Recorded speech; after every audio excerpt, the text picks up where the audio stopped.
بسم الله الرحمن الرحیم. سبق پنجم دلالت لفظیہ وضعیہ کی قسمیں. په ماقبل کې د دلالت تعریف او د دلالت قسمونه الحمدلله تفصیل سره ذکر شو. دلته په هغه شپږ دلالتونو کې صرف د یو دلالت لفظی وضعی مزید درې قسمونه ذکر کړي. ذهن ته اشکال راځي چې د نورو دلالتونو سو ګناه کړي وا چې داغه مزید بحث نه کوي، داغه نه صرف د دلالت لفظي وضعي مزید درې قسمه ذکر کوي.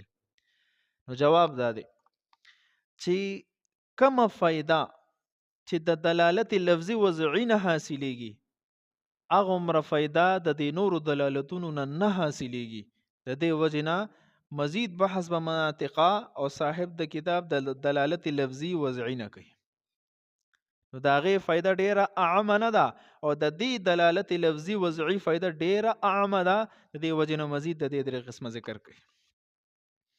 یا ساته لفظ چې واضع د کوم معنا د پاره وضع کړي دي، نو چې کله دا لفظ اوویل شي او مکه معنت کامل طور سره مراد واغستل شي نو دې ته وی دلالت مطابقی. نو اوس کو شرط د یو لفظ معنا اور مصداق کلی وی، نو یادو ساته دغه لفظ نه کلی معنا هم مراد اغستې شي او یو فرد واحد ته هم مراد اغستې شي. چې کله د یو لفظ معنا کلی وی یعنی په خارج کې بډیرو افراد صادق راتلی شي، نو دغه لفظ نه کلی معنا هم اغستې شي چې په خارج کې ډیر افراد مراد واخلي او یو فرد ته هم اغستې شي. دا قانون دی. مثال په تور باندې قرآن عظیم الشان کې الله رب العزت فرمای اولم ير الانسان انا خلقناه من نطفه، آیا انسان دا نګوري چې دا انسان ما د یو نطفه نه پیدا کړی دی. نو دلته ګوره الانسان ټکی ذکر شو، نو د دې انسان معنا مفهوم مصداق کلی دی. په خارج کې په تمام انسانیت باندې د دې انسان اطلاق کیږي، خو لیکن دلته به د آیات کې د انسان نه څوک مراد دی. مفسرین لیکلي دي چې عاص ابن وائل د کشان د دویم قول مطابق ابن ابي خلف یا ته عاص ابن وائل مراد دی یا ابن ابي خلف ته مراد دی. نو ګوره دا فرد واحد دی. د یو تفسیر مطابق چې یو کس مراد والے نو فرد واحد دی. نو الانسان کو غورو کې نو مفهوم اعتبار سره دا کلی معنی لري، په خارج کې پډیرو افراد صادق راځي، خو لیکن دلته آیات کې د انسان نه مراد عاص ابن وائل د یو قول مطابق چې واخلې، نو اوس په د عاص ابن وائل معنی چې د مراد واغستا نو دا هم دلالت مطابقی دی، بلکې آیات د متعلق نازل شوی دی. نو د انسان وګوره معنا کلی ده، مصداق کلی دی، مفهوم کلی دی، خو یو فرد ته هم مراد اغستې شي. نو چې یو فرد ته مراد واغستو نو دې ته هم دلالت مطابقی ویل کیږي. ورسېده او کو چرته د یو لفظ معنا کل وی، کل مصداق کل وی، کل سمانا د کل اطلاق په هر هغه ځای کې کیږي، په هر هغه چا باندې چې د هغه سیز د پاره اجزا وی. اجزا یعنی د مختلفو اجزاونه چې یو سیز را مرکب شوی وي، را جوړ شوی وي، نو د هغه ځای د په هغه ځای کې استعمال د کل کیږي. صحیح شو؟ نو کو چرته د یو لفظ معنا او مفهوم کل وی نو دلته به دلالت مطابقی حاله صحیح کیږي چې کله د دغه کل ټول افراد او ټول جزئیات مراد واخلي نو الا به دلالت مطابقی وي. ځکه کو ټول مراد وانخلي بعض اجزا مراد واخلي نو بیا به مطابقی نه، بیا به تضمنی ته راځي. مثال په تور باندې یو کس ویل حفظت القرآن، میں نے قرآن کریم حفظ کیا، نو دلته د القرآن د اطلاق په یو داسې کتاب باندې کیږي چې هغه ذو اجزا دی، یعنی 30 پاری دي. نو دا 30 پاره دا ټول قرآن دا اجزا والا شو، په 30 پارو باندې مشتمل دی کنه. نو دا اجزا والا شو. نو اوس به دین دلالت مطابقی کله اخلو چې کله دغه انسان مکمل قرآن کریم حفظ کړی وي نو الله به حفظت القرآن نه د قرآن نه مونږ دلالت مطابقی مرادلو چې او د پوره قرآن حفظ کړی دی او کده د قرآن صحیح حفظ کړي او دو اول چې حفظت القرآن نو الته د قرآن دلالت د قرآن کریم په بعض حصہ باندې رالو دا دلالت مطابقی نشو بیا دلالت تضمنی شو. نو د قرآن دلالت د لفظ قرآن دلالت په 30 وانه پارو باندې مطابقی او کو په بعضو پارو باندې په بعضو صورتونو باندې دلالت واخلې بیا تضمنی دی ورسېده. نو قانون دا شو چې کله جی د لفظ معنا اور مفهوم اور مصداق کلی وی سر نه قانون درته ویم کلی وی نو بیا جی د دغه معنا او مفهوم کې تو د دې کلی معنا هم مراد غستې شي یو فرد ته هم مراد غستې شي لکه اولم ير الانسان کې ما ته وضاحت او کو شرط د لفظ معنا اور مفهوم کل وی نو بیا با دلتا ال دلالت مطابقی معنا اخلی چې کله به د دغه کل ټول اجزا ورته شامل شي. مثال کې مې توضاحت نو دلالت مطابقی چاته وي دا هغه دلالت ته وي چې لفظ د خپل پوره معنا موضوع له ته شامل وي او په پوره معنا موضوع له باندې دلالت کوي نو د تسویل کیږي دلالت مطابقی. صاحب د کتاب چې کم مثال پیش کړی دی لکه د انسان دلالت په حیوان ناطق باندې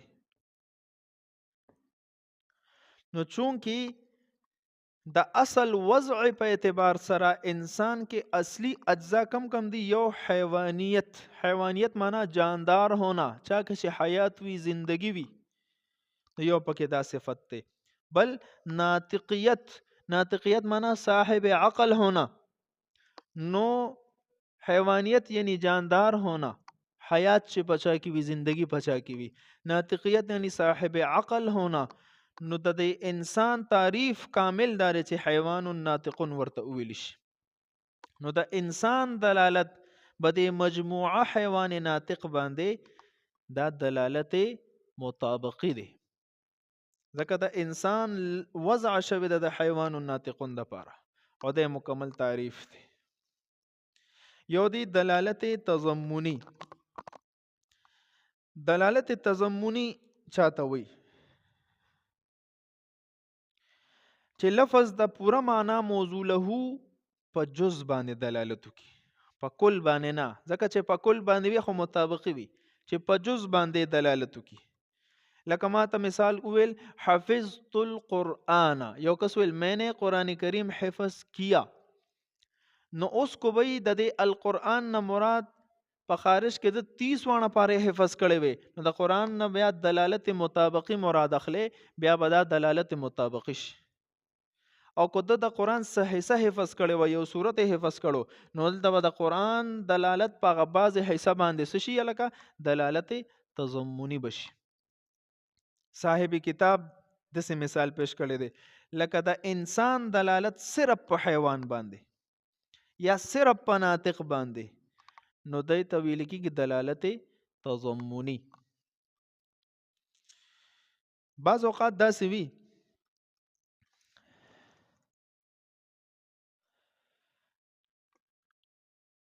چې یو لفظ ته ووایې نو د هغه لفظ نه جز خامخا مراد غستلی شي یعنی هغه کې د کل امکان یقینی طور سره نه خامخا به جز مراد غستل شي لکه یو انسان وای میں نے ابھی فتح الباری کا مطالعہ کیا میں نے ابھی فتح الباری کا مطالعہ کیا نو فتح الباری مطالعه میں وکړه نو دلته یقینی طور سره جز مراد چې د فتح الباری د یو صفحې دو صفحو درې صفحو څلور صفحو مطالعه میں وکړه ځکه د ټول فتح الباری مطالعه اوس به د لږ ساعت کې کول دا ناممکن دي ځکه په 14 جلدو کې یو ضخیم کتاب دی د بخاری شریف شرح ده نو چې دوی میں نے فتح الباری کا ابھی مطالعه کیا نو مطلب دا چې د دې فتح الباری د ټول کتاب د صحیحي د یو جز مطالعه کړی دا. نو یاد ساته په داسې حال کې چې کله انسان یو لفظ ووایي او د هغې نه خامخا جز مراد اخلي، د کل امکان پکې نه، نو په دې صورت کې به دته څه وایو هلکه؟ دته مجاز وایو. ښه، دته دلالت تضمني ویل کېږي نه. دلالت تضمني به هغه ځای کې مراد اخلي چې هلته د کل معنا هم صحیح کېږي او د جز معنا هم صحیح کېږي. نو کل چې تا مراد واغستو مطابقي بشي، او کو جز د مراد واغستو نو تضمني بشي. او په دې مثال کې کہ میں نے ابھی فتح الباری کا مطالعه کیا، نو دلته کل معنا مراد اغستې نشي، ځکه چې په لږ ساعت کې د پوره فتح الباری مطالعه دا ناممکنه ده. ورسېدې نو دلته بس صرف اور صرف جز مراد اخلي. او چې کله یو لفظ د سوي چې پای کې صرف اور صرف جز مراد اغستې شي، کل نشي اغستې، نو دې ته به ګوره مجاز وایو. ها، دې ته بیا تضمني نه ویل کېږي. دا قانون د ذهن کې وي.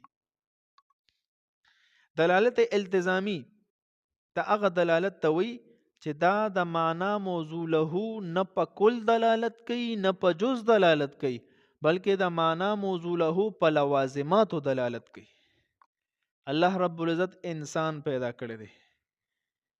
انسان کې چند خصوصیات اخدي، چند دسه استعدادات اخدي چې هغه د هغه استعداد په بنیاد سره ډیر کارونه حاصلولی شي.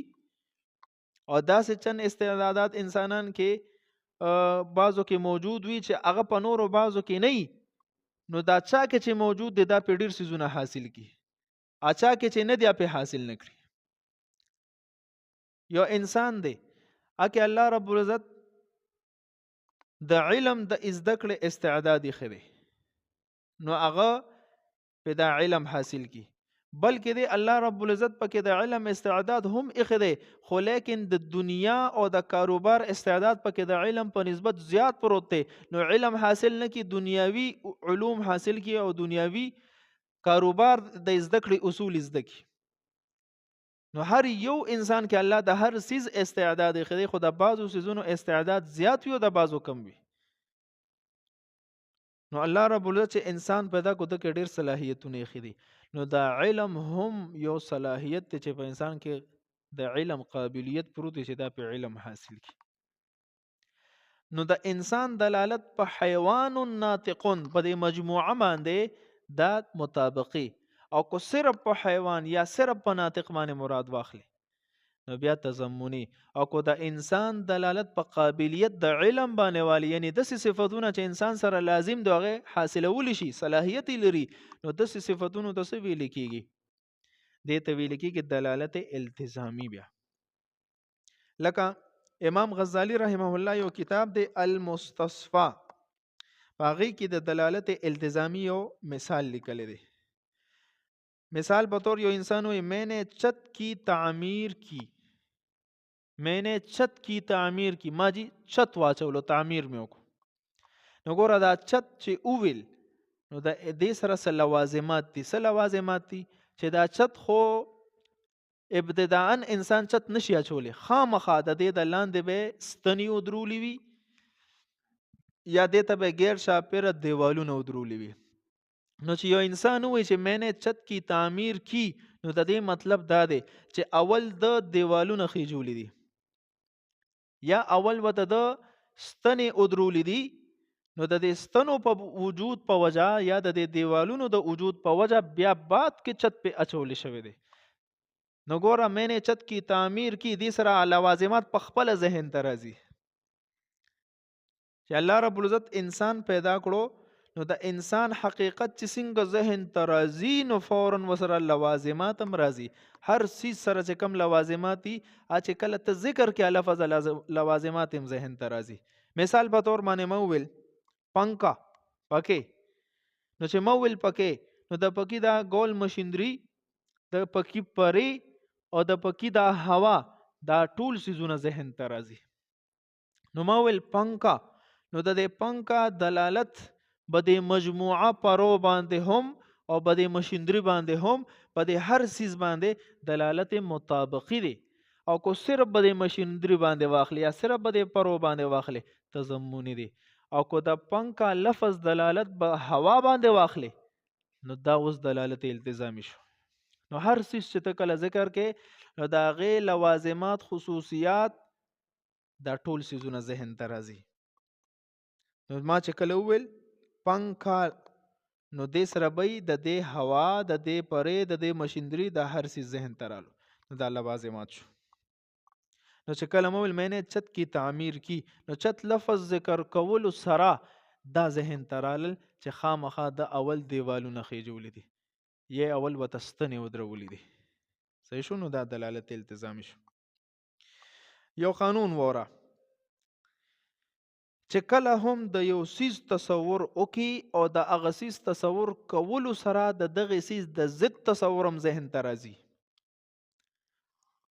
نو دې ته ویل کېږي دلالت التزامي. مثال په طور باندې ما د نابینا تصور وکړو نو د بینا تصور په خپل ذهن ته راځي. د غیر مسلم تصور شکل وکړي نو مسلم وسره په خپل راځي ذهن ته. دغه رنګي د غیر مقلد تصور شو کې نو مقلد وسره په خپل ذهن ته راځي. د غیر الله تصور شو کې نو الله وسره په خپل ذهن ته راځي. دک شان د حلال تصور شو کې حرام ذهن ته راشي، د حرام تصور شو کې حلال ذهن ته راشي. یو مستفتی تانه تاسو کې چې د دې مسلې څه حکم دی چې دا حلال دی نو ذهن ته رااله چې وای حرام نه دی. چې د حرامو فتوا په ولګېدا نو پته ولګېده چې وای حلال نه دی.